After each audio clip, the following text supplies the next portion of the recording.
लोकसभेच्या पराभवामागे वोट जिहाद असल्याचा खळबळजनक दावा देवेंद्र फडणवीसांनी केला आणि त्यावरून राज्याचं राजकारण तापलंय। तर विरोधकांनीही भाजपला धारेवर धरलं। याच वोट जिहादवरून रंगलेल्या राजकारणावरचा हा एक स्पेशल रिपोर्ट पाहूया। आता वोट जिहाद, 14 मतदारसंघात वोट जिहाद। फडणवीसांचा वार, विरोधकांचा पलटवार।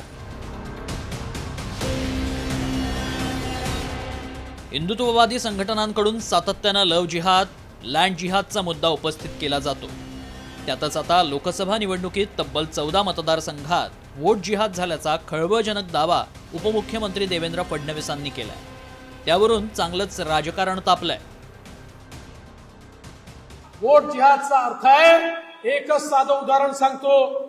धुळ्यासारखी जागा, ज्या जागेवर 6 विधानसभेपैकी 5 विधानसभेमध्ये 1,90,000 मतांनी पुढे असलेला उमेदवार केवळ मालेगाव मध्य या एकाच विधानसभेत 1,94,000 मतांनी मागे जातो आणि 4,000 मतांनी निवडणूक हारतो।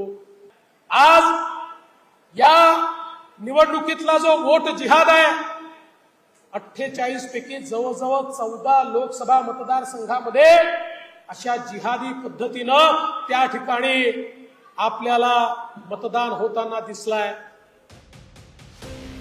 फडणवीसांच्या वक्तव्यानंतर विरोधकांनीही भाजपचा खरपूस समाचार घेतला। भाजप मतांसाठी भ्रष्टाचारांची निकाह लावत असल्याचा टोला संजय राऊतांनी लगावलाय। तर भाजपला जिहाद बोलल्याशिवाय मतच मिळणार नाहीत असा टोला वडेट्टीवारांनी लगावलाय। वोट जिहाद केला म्हणजे काय असतं जरा विचारा जरा। त्यांच्या तोंडात सध्या जिहाद फार येतोय। त्यांनी पुढे दुसरीकडे तलाक वगैरे देतात का निकाह करतात कोणाशी? दुसऱ्या कुठल्या पक्षाशी निकाह करतात का मतांसाठी? विचारा त्यांना जरा। हे काय सारखं जिहाद जिहाद जिहाद करतायत? जिहादचा अर्थ समजून घ्या आणि मग बोला। तुम्हाला भ्रष्ट लोकांची मतं चालतात, भ्रष्टाचारी, मग याचा अर्थ असा आहे की तुम्ही भ्रष्टाचारांशी निकाह लावल्यात बोलू का? जिहाद हा शब्द त्यांना पाठ आहे, कारण जिहाद म्हटल्याशिवाय त्यांना मतं कोणी द्यायला तयार नाही। भाजपाला जिहाद, मस्जिद, हिंदू मुसलमान, भारत पाकिस्तान हे म्हणावंच लागतं। हे म्हटल्याशिवाय त्यांना मतं मिळू शकत नाही। त्यांच्या डिपॉझिट गोल होतील हे जर 4 शब्द वगळले तर डिपॉझिट जाईल त्यांची। हे 4 शब्द वगळून दाखवा म्हणा। लव जिहाद, जिहाद, पोट जिहाद, मुस्लिम, पाकिस्तान, हे सगळं अतिरेकी, हे ठरलेले शब्द आहेत।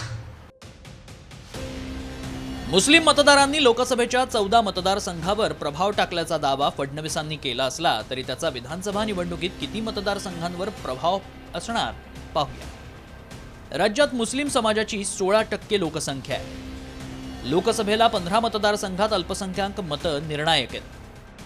विधानसभेत 32 जागांवर अल्पसंख्याकांचा प्रभाव आहे। राज्यातील 32 विधानसभा मतदारसंघांमध्ये अल्पसंख्याकांची मतं निर्णायक असली तरी याला विरोध करून इतर मतदारसंघांमध्ये हिंदू मतांच्या ध्रुवीकरणाची भाजपची रणनीती असल्याचं दिसतं। त्यामुळेच लोकसभेतच ज्या मुद्द्यांमुळे भाजपला फटका बसलाय त्या मुद्द्यांवर भाजप विधानसभेसाठी सावध भूमिका घेत पावलं टाकत असल्याचं दिसतं। मात्र हा मुद्दा किती प्रभावी ठरणार याचीच उत्सुकता आहे। ब्युरो रिपोर्ट, साम टीव्ही।